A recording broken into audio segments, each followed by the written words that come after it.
Le procès opposant la société BAT Star SRL à la banque Equity BCDC s'est poursuivi ce mardi 10 mars 2026 devant le tribunal du commerce de Kinshasa-Gombe.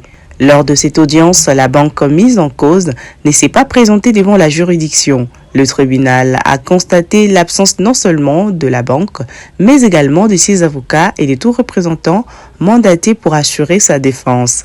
En conséquence, l'affaire a été renvoyée au 24 mars prochain afin de permettre aux parties de présenter leurs éventuelles plaidoiries. Dans cette affaire, la société BAT Star SRL, entreprise congolaise spécialisée dans le génie civil, la construction et l'assainissement, poursuit sa banque partenaire afin d'obtenir une réparation à hauteur de 6 millions de dollars à titre de dommages-intérêts. La société reproche à la banque d'avoir procédé au débit des fonds sur ses comptes afin d'octroyer un crédit de 270 000 dollars aux établissements Under Congo. Selon BAT Star, cette opération aurait été réalisée sur la base d'un bon de commande dont elle conteste l'existence et l'authenticité. BAT Star affirme avoir été contacté par sa banque le 23 octobre 2024 par courrier électronique pour confirmer l'authenticité d'un bon de commande.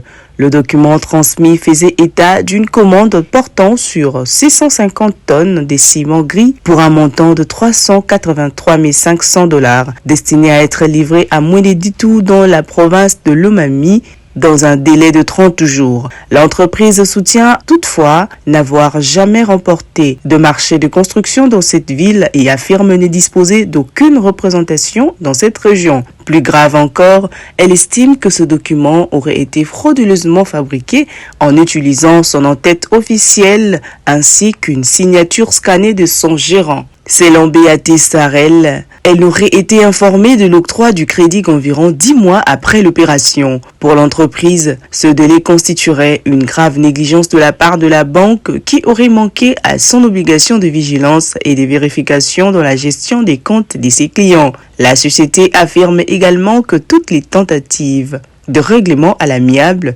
sont restées sans réponse, ce qui l'aurait contrainte à saisir la justice.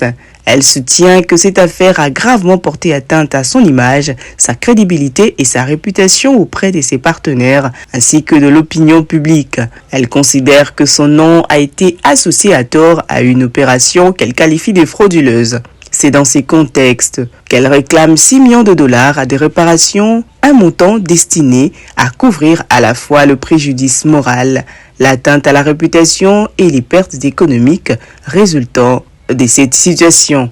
L'absence de la banque à l'audience a suscité des interrogations dans l'opinion publique. Certains observateurs y voient un signe d'embarras face aux accusations portées contre elle. Par ailleurs, plusieurs clients de la banque dénonceraient des cas récurrents de débits jugés injustifiés sur leurs comptes, alimentant un climat de méfiance. Certains usagers évoqueraient même la possibilité de clôturer leurs comptes si de telles situations venaient à se multiplier. Cette affaire soulève plusieurs interrogations. S'agit-il d'une simple négligence dans la procédure interne de la banque ou d'un dysfonctionnement plus grave dans la gestion des opérations bancaires? Quelle que soit l'issue du procès, la décision du tribunal devra déterminer l'éventuelle responsabilité civile et éventuellement pénale des personnes impliquées. Le dossier sera de nouveau examiné le 24 mars prochain devant le tribunal du commerce de Kinshasa-Gombe.